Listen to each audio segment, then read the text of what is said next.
সুপ্রিয় দর্শক, চলছে কোলোরেক্টাল সচেতনতা মাস মার্চ ২০২৫।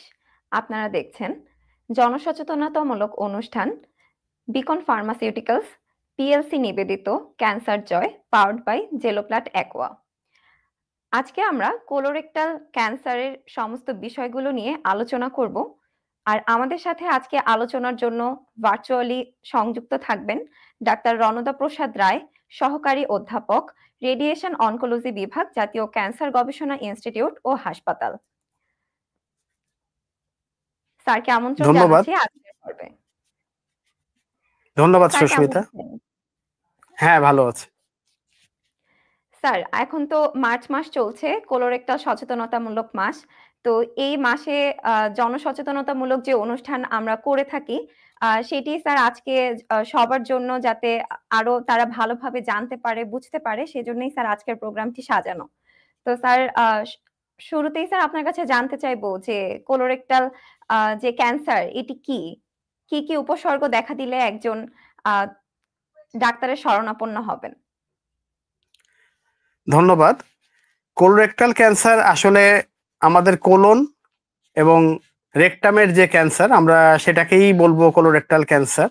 বস্তুত আমাদের যে খাদ্যনালী আছে, আমরা যদি মুখগহ্বর থেকে শুরু করি, মুখগহ্বর, তারপরে ইসোফেগাস, তারপরে স্টোমাক, তারপরে আপনার হচ্ছে স্মল ইন্টেস্টাইন এবং লার্জ ইন্টেস্টাইন, এবং আপনার হচ্ছে রেকটাম, এই এই পর্যন্ত, এবং এরপরে হচ্ছে আমাদের পায়ুপথ। এই সবগুলা মিলেই হচ্ছে আমাদের এই ডাইজেস্টিভ সিস্টেমটা, আমাদের হচ্ছে এই সবগুলা মিলে। তার মধ্যে আমরা কোলোরেক্টাল বলতে কোলন মানে হচ্ছে আপনার স্মল ইন্টেস্টাইন, লার্জ ইন্টেস্টাইন এবং রেকটাম, এই এই এই তিনটা মিলে আমরা কোলোরেক্টাল বলবো। এবং কোলোরেক্টাল যে ক্যান্সারের যে লক্ষণগুলো, সেই লক্ষণগুলো যদি আমি বলি, তাহলে ধরেন যে প্রথমেই আমি বলবো যে একজন মানুষ প্রথমেই নোটিস করবে যে তার পায়খানার সাথে হয়তো ব্লাড আসতেছে, হয়তো অনেক সময় পায়খানার শুরুতে আসে, অনেক সময় পায়খানার সাথে মিশ্রিত আসে, অনেক সময় কালো রক্ত আসে, আবার অনেক সময় পায়খানার পরে আসে। তো এখন পায়খানার সাথে রক্ত পড়ার একটা হিস্ট্রি থাকতে পারে, এবং তার পায়খানা এবং প্রস্রাবের যে ইতিহাসটা, এটা একটু ইমব্যালেন্স হবে, মানে অস্বাভাবিক হয়ে যাবে আর কি। এছাড়া হচ্ছে আপনার পেটে ব্যথা থাকতে পারে, তারপরে হচ্ছে অস্বস্তি হতে পারে, পেট ফুল হয়ে যেতে পারে। এছাড়া রুগীর ক্লান্তি, এবং ধীরে ধীরে দেখা যাবে যে রুগীর ক্লান্তি বা অবসতা আসবে, শরীর দুর্বল হয়ে যাবে, তারপরে অস্বাভাবিক ওজন হ্রাস হবে, খাওয়ার রুচি কমে যাবে। এই এই লক্ষণগুলা দেখে আমরা কিন্তু অ্যাজ এ হোল কিছুটা ক্যান্সারের লক্ষণ এবং কিছুটা কোলোরেক্টালের লক্ষণ নিয়ে রুগীরা আমাদের কাছে প্রেজেন্ট করতে পারে। ধন্যবাদ স্যার এত সুন্দরভাবে বোঝানোর জন্য। দর্শক, আমাদের অনুষ্ঠানটি যেহেতু সরাসরি সম্প্রচার হচ্ছে, আপনাদের কোনো প্রশ্ন থাকলে আপনারা অবশ্যই করতে পারেন। আমরা চেষ্টা করব আপনাদের প্রশ্নের উত্তর দেওয়ার। স্যার, এ ব্যাপারে জানতে চাইবো যে যখন একজন রোগী এই উপসর্গ নিয়ে আপনার কাছে আসলেন, তখন স্যার আপনি ঠিক কি কি পরীক্ষা-নিরীক্ষা দিয়ে থাকেন? আমরা সাধারণত রুগীকে রুটিন চেক আপ তো করবই। রুটিন চেক আপের পাশাপাশি একজন অনকোলজিস্ট হিসাবে আমি যেটা মনে করি, যদি এই জাতীয় লক্ষণ থাকে, প্রথমেই তার একটি ফুল কোলোনোস্কোপি করে ফেলা দরকার, এবং এছাড়া আমাদের অ্যাবডোমেনের এমআরআইটা করা দরকার। সিটি স্ক্যান বা অ্যাভেলেবিলিটির উপর নির্ভর করে, তবে এমআরআইটাই বেস্ট। এমআরআই এবং সিটি স্ক্যান যেটাই অ্যাভেলেবিলিটির উপরে নির্ভর করে, যেটা সম্ভব হয় এগুলা। এছাড়া আরো কিছু রুটিন পরীক্ষা যেগুলো আছে, যে রক্তের কেমন আছে, তার কিডনির লেভেলটা কেমন আছে, বা লিভারের লেভেলটা কেমন আছে, বুকের এক্সরেটা হয়তো আমরা একটা করে নিলাম, বা বুকের একটা সিটি স্ক্যান করে নিলাম। এই এই রুটিন পরীক্ষাগুলো আমাদেরকে করতে হবে। আর এছাড়া আমরা কিছু, মানে আগে ডায়াগনোসিস হওয়ার আগে আমরা আসলে মার্কার গুলা করি না। আগে কোলোনোস্কোপি করার পরে যদি ধরা পড়ে, তখন আমরা পরবর্তী রিপোর্টে যাব আর কি। স্যার, নির্দিষ্ট কোনো বয়স কি আছে যে কোলোরেক্টাল ক্যান্সারের জন্য কোনো নির্দিষ্ট বয়স ঝুঁকিপূর্ণ? হ্যাঁ, অবশ্যই ঝুঁকিপূর্ণ বয়স হচ্ছে 40-এর পরেই এই বয়সটা ঝুঁকিপূর্ণ, এবং 50-এর পরে তো আসলে খুবই ঝুঁকিপূর্ণ। এবং এখন কিন্তু দেখা যাচ্ছে যে আসলে আর্লি এজেও এই কোলোরেক্টাল ক্যান্সার নিয়ে রুগী আমাদের কাছে প্রেজেন্ট করতেছে। এখন আমরা কিন্তু দেখা যাচ্ছে 16 বছরের রুগীকেও আমরা পেয়েছি আমাদের হাসপাতালে এই কোলোরেক্টাল ক্যান্সার নিয়ে। এছাড়া 20-25 বছরে ইনভ্যারিয়েবলি পাওয়া যাচ্ছে, তারপরে আপনার 35-40 ডিকেডেও পাওয়া যাচ্ছে, এবং অ্যাবভ 40 এবং 50 হচ্ছে, এটা হচ্ছে আমাদের সবচেয়ে ভালনারেবল এজ আর কি।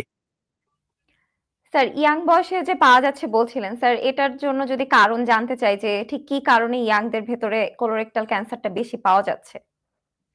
আসলে ইয়াংদের ভিতরে এই এই কোলোরেক্টাল ক্যান্সারটা পাওয়ার মেইন যে বিষয়টা সেটাই হচ্ছে আমাদের ফুড হ্যাবিট এবং এই অনিয়ন্ত্রিত জীবনযাপন, যে আমরা ছোটবেলা থেকেই বাচ্চাদেরকে আসলে যে সঠিক খাবারটা সেটা আমরা দিতে পারি না।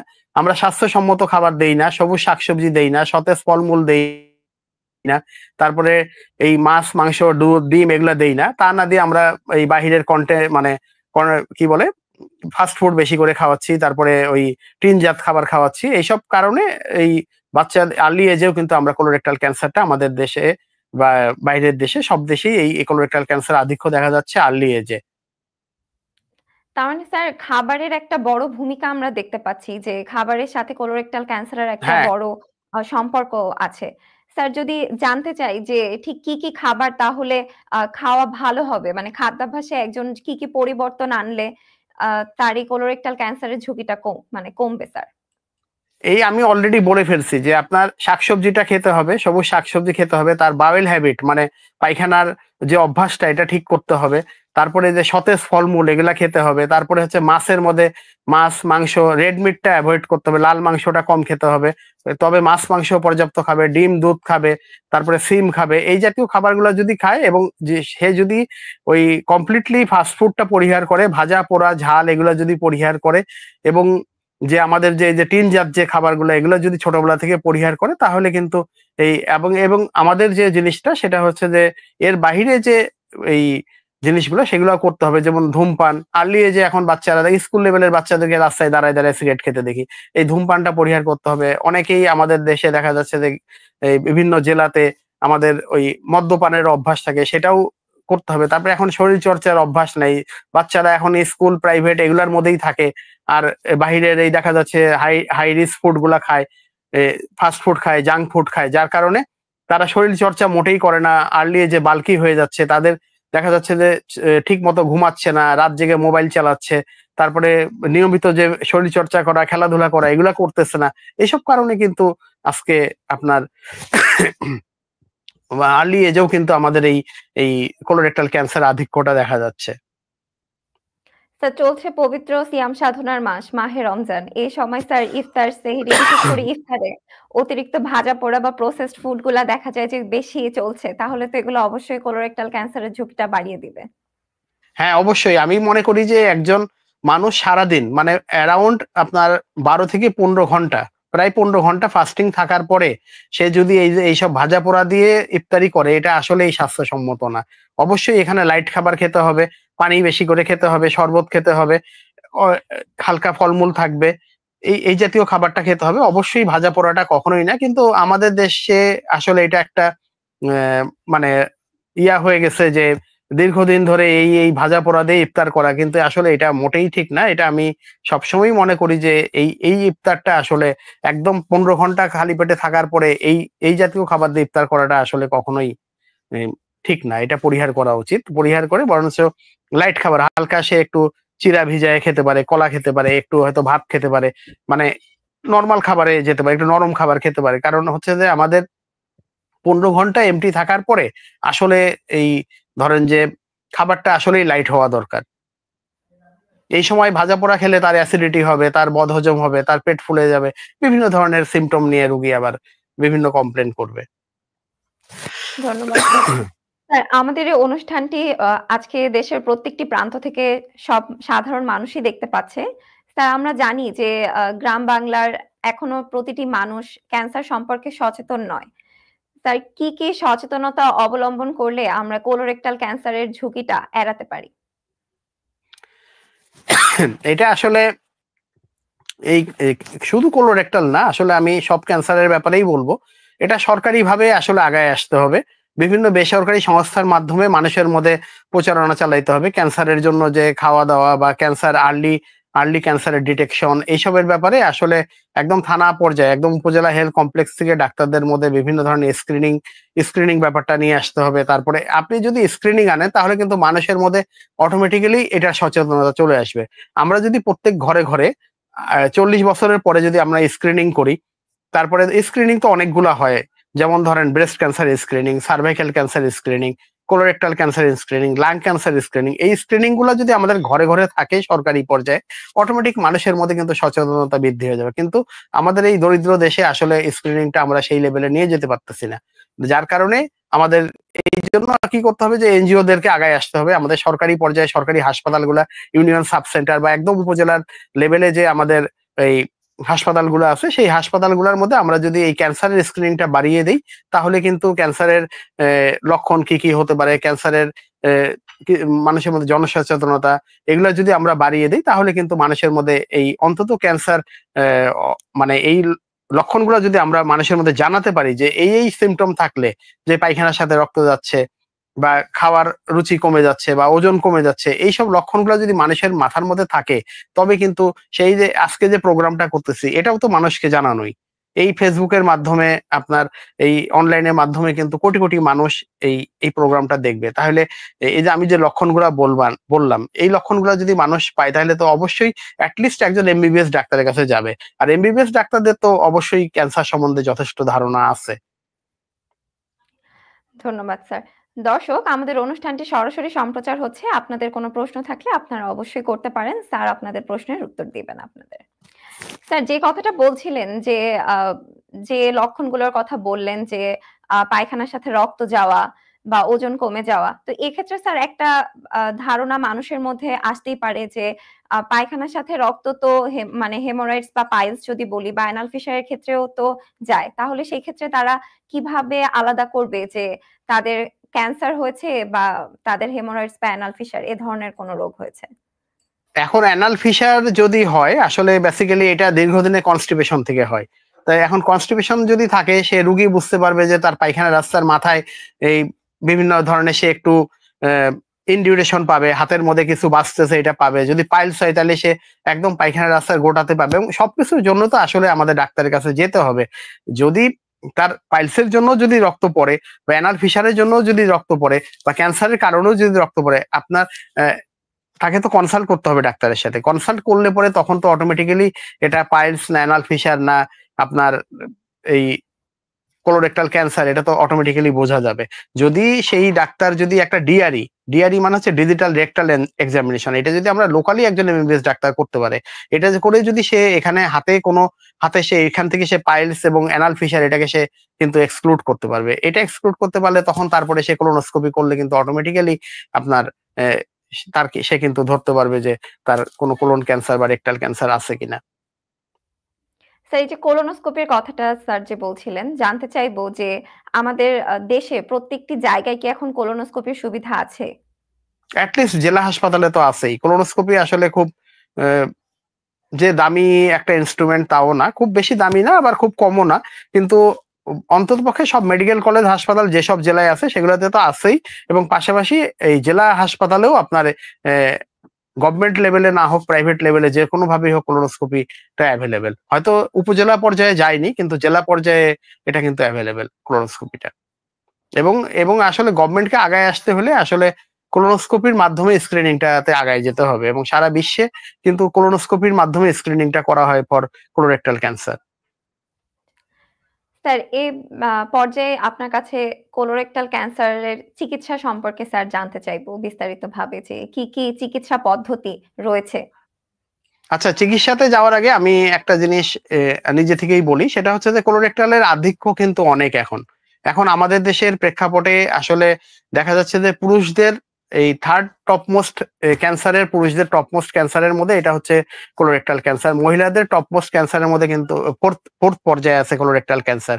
কাজে as a whole male and female উভয় মিলে যদি আমরা চিন্তা করি, তাহলে দেখা যাচ্ছে যে বর্তমান যে ইয়াগুলো আসতেছে তাতে তাতে থার্ড পজিশনে আছে আপনার হচ্ছে এই কোলোরেক্টাল ক্যান্সার। ঠিক আছে? তো একদম ফার্স্ট পজিশনে breast cancer, lung cancer, colorectal cancer, এইভাবে আমরা কিন্তু থার্ড পজিশনে আমরা কিন্তু এখন কোলোরেক্টালকে অ্যাজ এ হোল মেল ফিমেলে নিয়ে আসতে পারতেছি। এবং এবং হচ্ছে যে যদি ফিমেল আর মেল যদি আমরা আলাদা করি, তাহলে সেই ক্ষেত্রে দেখা যাচ্ছে ফিমেলের ফোর্থ পজিশনে আছে এবং মেলের ক্ষেত্রে থার্ড পজিশনে আছে। কাজে কোলোরেক্টাল ক্যান্সারের আপনি ভয়াবহতা তো বুঝতে পারতেছেন। সেকেন্ড হচ্ছে যেটা, সেটা হচ্ছে যে এই colorectal cancer around 4% in total ক্যান্সারের মধ্যে অ্যারাউন্ড 4% হচ্ছে আপনার এই কোলোরেক্টাল ক্যান্সারের রোগী আমরা পেয়ে থাকি। তাইলে আমাদের দেখা যাচ্ছে যে প্রতি বছর আমরা যদি 2 লক্ষ নতুন রুগী আমাদের ডায়াগনোসিস হয়, তাহলে তার 4% মানে হচ্ছে আপনার অ্যারাউন্ড হচ্ছে 8,000। 8,000 আমরা নতুন কোলোরেক্টাল ক্যান্সারের রুগী আমরা প্রতি বছর আমরা কিন্তু নতুন ভাবে ডায়াগনোসিস হচ্ছে। ঠিক আছে? এটা আমাদের দেশের কথা, আমি আমাদের দেশের পরিসংখ্যান বলছি। এবং আহ, এবং এই সেম পরিসংখ্যানটা মোটামুটি হয়তো কিছু সাবকন্টিনেন্টে আলাদা, otherwise as a whole world wide কিন্তু একই রকম। কারণ এরপরে আমি যদি আপনাকে ডায়াগনোসিসের কথা বলি, সেটা হচ্ছে যে ডায়াগনোসিস আমি বললাম যে আপনি কোলোনোস্কোপি বা এমআরআই করে আমরা প্রথমেই একটা হচ্ছে যে বায়োপসি, ডায়াগনোসিসটা বলে নিতে হবে যে ডায়াগনোসিসটা আমরা একটা বায়োপসি করতে হবে, যে আমরা একটা ধরেন ওখানে একটা পলিপ পেলাম বা একটা আলসারেটেড লেশন পেলাম কোলোনোস্কোপির মাধ্যমে, তখন কোলোনোস্কোপির মাধ্যমে কিন্তু বায়োপসিটা করে আনা যায়। ঠিক আছে? তা ওই বায়োপসিটা নিয়ে আসার পরে আমরা ওইটা পরীক্ষা করে আমরা তখন আমরা কনফার্ম হব যে হ্যাঁ এটা ক্যান্সার। এখন ক্যান্সার হওয়ার পরে যে জিনিসটা হবে তার চিকিৎসাগুলা অনেকগুলো আছে, যে প্রথমেই আমি বলবো যে কেমোথেরাপি, কেমোথেরাপি চিকিৎসা দেওয়া হয়, তারপরে হচ্ছে আপনার রেডিওথেরাপি চিকিৎসা দেওয়া হয়, সার্জারি করা হয়, এবং এছাড়া আমাদের আধুনিক যে চিকিৎসাগুলো আসছে টার্গেটেড থেরাপি এবং হচ্ছে ইমিউনোথেরাপি এবং মনোক্লোনাল অ্যান্টিবডি, এই জাতীয় অনেক ধরনের দামি দামি ঔষধ আছে, সেগুলো দিয়ে আমরা কিন্তু এই রোগীটার চিকিৎসা করতে পারি। স্যার, যে সার্জারির কথা যে স্যার বলছিলেন, সাথে কেমোথেরাপি, রেডিওথেরাপির কথা স্যার আপনি বললেন। তো যেকোনো সব ধরনের পেশেন্টের ক্ষেত্রেই কি এই সার্জারিটা গুরুত্বপূর্ণ? সবার ক্ষেত্রে কি সার্জারিটা প্রয়োজনীয়? হ্যাঁ, সবার ক্ষেত্রে সার্জারিটা প্রয়োজন। কোলোরেক্টাল ক্যান্সারের মধ্যে আমরা যদি কোলন ক্যান্সার এবং রেকটাল ক্যান্সারকে আলাদা করি, তাহলে কোলন ক্যান্সারে কিন্তু আপনার সার্জারিটা স্টেজিং এর উপরে নির্ভর করে। অনেক সময় দেখা যায় যে যদি আর্লি স্টেজ হয় তাহলে আমরা আগে সার্জারি করব, কোলন ক্যান্সারের কথা বলছি। যদি আর্লি স্টেজ হয় আমরা আগে সার্জারি করব, পরে পরবর্তীতে আমরা কেমোথেরাপি দেব। আর যদি এটা অ্যাডভান্স স্টেজ হয় তাহলে আমরা আগে কেমোথেরাপি দিয়ে এরপরে, মানে আমি এজ এ সব মানুষের বোঝার জন্যই বলতেছি যে আগে যদি এটা অ্যাডভান্স স্টেজ হয়ে যায়, যদি টিউমারটা অনেক বড় সাইজ হয়, আশেপাশে লিম্ফ নোড মেটাস্টাসিস হয়ে যায়, তাহলে সেই ক্ষেত্রে আমাদের আগে কেমোথেরাপি দিয়ে এরপরে আমরা অপারেশনে যাব। আর রেকটাল ক্যান্সারের ক্ষেত্রে যে জিনিসটা হয় সেটা হচ্ছে যে বেশিরভাগ ক্ষেত্রেই দেখা যায় যে এই প্রথমেই সার্জারিটা আমরা কমই করে থাকি। বেশিরভাগ ক্ষেত্রে আমরা প্রথমে কেমোথেরাপি দেই, তারপরে রেডিওথেরাপি দেই এবং পরবর্তীতে আমরা অপারেশনটা করি। এইভাবেই আমরা চিকিৎসাগুলা করে থাকি আরকি। ধন্যবাদ তবে স্যার। সার্জারিটা করতে হয়, কারণ সার্জারি না করলে আপনি আপনার দেখা যাচ্ছে যে এই যে রেকটাল ক্যান্সারের ক্ষেত্রে আমরা বলি যে যদি আপনার ধরেন যে আমি কেমোথেরাপি দিলাম, তারপরে রেডিওথেরাপি দিলাম, এখন রেডিওথেরাপি দেওয়ার পরে দেখা গেল যে তার প্রাইমারি কোনো টিউমার নাই, সেই ক্ষেত্রে আমরা কিন্তু পেট স্ক্যান বা আরো কোনো পরীক্ষা করে কনফার্ম হওয়ার পরে কিন্তু সেই ক্ষেত্রে আমরা সার্জারিটা অ্যাভয়েড করতে পারি। সেটাও খুব, মানে খুবই কম সংখ্যক আরকি। মানে একদম সার্জারি অ্যাভয়েড করা সাধারণত যায় না। বেশিরভাগ ক্ষেত্রে সার্জারিটা ম্যান্ডেটরি হয়ে পড়ে। স্যার, আমাদের দেশে বর্তমানে ঔষধ প্রযুক্তি, যে কোলন ক্যান্সার নিরাময়ে যে ঔষধ প্রযুক্তি আছে, সেইটার স্যার অগ্রগতি কতটা হয়েছে? আমাদের দেশে আমি একটু আগেও বললাম যে আমাদের দেশে সব ধরনের কোলন ক্যান্সার, কেন আসলে আমাদের শরীর মানে সব ধরনের ক্যান্সারেরই সব চিকিৎসা আমাদের দেশে শতভাগ আছে, সেটা সরকারি লেভেলেই হোক বেসরকারি লেভেলেই হোক, এবং সব ধরনের ঔষধও আমাদের দেশে অ্যাভেলেবেল। এবং এই অ্যাভেলেবিলিটিটা তার কারণে আমরা কিন্তু এখন সব চিকিৎসা এখন আমাদের দেশেই করতে পারতেছি। আমরা কিন্তু রুগীদেরকে বাইরে যাওয়ার ব্যাপারে এনকারেজ করি না বা বাইরে থেকে কোনো চিকিৎসাও নিতে বলি না। কারণ আমাদের দেশে সার্জারিটাও সম্ভব, রেডিওথেরাপি, হাইটেক রেডিওথেরাপিও সম্ভব, এবং আপনার হচ্ছে যে কেমোথেরাপির সব এজেন্ট আমাদের দেশে এভেলেবেল। এবং এই যে আমি যেটা বললাম যে আপনার কেমোথেরাপিউটিক এজেন্ট যেটা আ এই যে আপনি যেটার সৌজন্যে বললেন জ্যালোপেলাট, এই জ্যালোপেলাটও একটা হচ্ছে কেমোথেরাপিক এজেন্ট ফর কোলোরেক্টাল ক্যান্সার। এই যে এই ওষুধটা আছে, এর সাথে যে আরো যে ওষুধগুলো আছে, ট্যাবলেট ফর্মের ওষুধ আছে, যে টার্গেট থেরাপি একটা আছে, রেগোরাফিনিব নামে একটা ওষুধ আমরা দিতে পারি অ্যাডভান্স স্টেজে।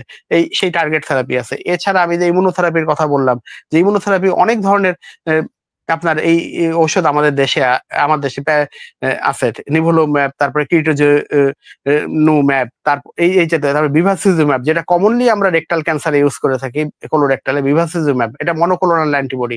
এই ওষুধটাও অনেক দামি ওষুধ। এটাও কিন্তু আমাদের দেশে অনেকগুলা কোম্পানির এভেলেবেল আছে। কাজেই আমরা সব ওষুধই কিন্তু আমরা আমাদের দেশে এভেলেবিলিটি আমাদের দেশে আছে। কাজেই আমরা চিকিৎসার ক্ষেত্রে আমরা কিন্তু যদি রোগীর সামর্থ্য থাকে তাহলে আমরা চিকিৎসার ক্ষেত্রে কিন্তু কখনো পিছপা হব না আরকি। আমরা তাহলে দেখতে পাচ্ছি যে বর্তমানে আমরা আমাদের দেশে অনেকটাই উন্নতির দিকে চলে গিয়েছি সমস্ত চিকিৎসা বা ঔষধ যেকোনো পদ্ধতিতে। স্যার, আমরা অনুষ্ঠানের শেষ পর্যায়ে এসেছি। এখন যেহেতু স্যার কোলোরেক্টাল সচেতনতা মাস, আমরা মার্চ ২০২৫ জনসচেতনতামূলক অনুষ্ঠানটি আমরা চেষ্টা করছি জনগণের সচেতনতার জন্য। স্যার, সবশেষে যদি দর্শকদের উদ্দেশ্যে বলেন যে কি, কি করলে এই সচেতনতাটা আরো বাড়ানো যেতে পারে, ঝুঁকি এড়ানো যেতে পারে? সবশেষে আমি যেটা বলবো সেটা হচ্ছে যে ১ নাম্বারেই হচ্ছে স্বাস্থ্যসম্মত খাবার খেতে হবে। অবশ্যই সবুজ শাকসবজি, সতেজ ফলমূল, তারপরে এ আপনার লাল মাংসটা পরিহার করতে হবে, মাছ-মাংস খেতে হবে, ডিম, দুধ খেতে হবে। এই স্বাস্থ্যসম্মত খাবারটা আমাদের ছোটবেলা থেকেই এটা আমাদের এ অভ্যাস করতে হবে। তারপরে ৪০ থেকে ৫০ বছর বয়সের মধ্যে স্ক্রিনিংটা করতে হবে এবং এই স্ক্রিনিংটা সরকারি পর্যায়ে যাতে করা যায় সেটা করতে হবে। লাল মাংসটা পরিহার করতে হবে। ধূমপানটা পরিহার করতে হবে। মদ্যপান পরিহার করতে হবে। নিয়মিত শরীরচর্চা করতে হবে। প্রতিদিন ৬ থেকে ৮ ঘন্টা ঘুমাতে হবে এবং মিনিমাম ৩০ মিনিট আপনার এই বিশেষ করে আমাদের অ্যাবভ 40 এজে 50 এজে অবশ্যই ৩০ মিনিট করে হাঁটার অভ্যাস করতে হবে। নিয়মিত শরীরচর্চা করতে হবে। তারপরে হচ্ছে আপনার ওজনটা নিয়ন্ত্রণ করতে হবে। আর যেটা বললাম যে স্ক্রিনিং করতে হবে। স্ক্রিনিং না করলে আসলে এম এই রোগের আধিক্য বা মানে আর্লি ডায়াগনোসিস এটা সম্ভব না। আর আর্লি ডায়াগনোসিস না হলে কিন্তু যত আপনার আ স্ট্রেসটা বেড়ে যাবে, রোগের স্ট্রেস বেড়ে যাবে, তত কিন্তু ভালো হওয়ার চান্সটাও কমে যাবে। তাইলে রোগীদের জন্য আমার এই কয়েকটা জিনিসই হচ্ছে সাজেশন। স্বাস্থ্যসম্মত খাবার, লাল মাংস পরিহার, ৪০ থেকে ৫০ বছরের মধ্যে স্ক্রিনিং, ধূমপান, মদ্যপান পরিহার, নিয়মিত শরীরচর্চা।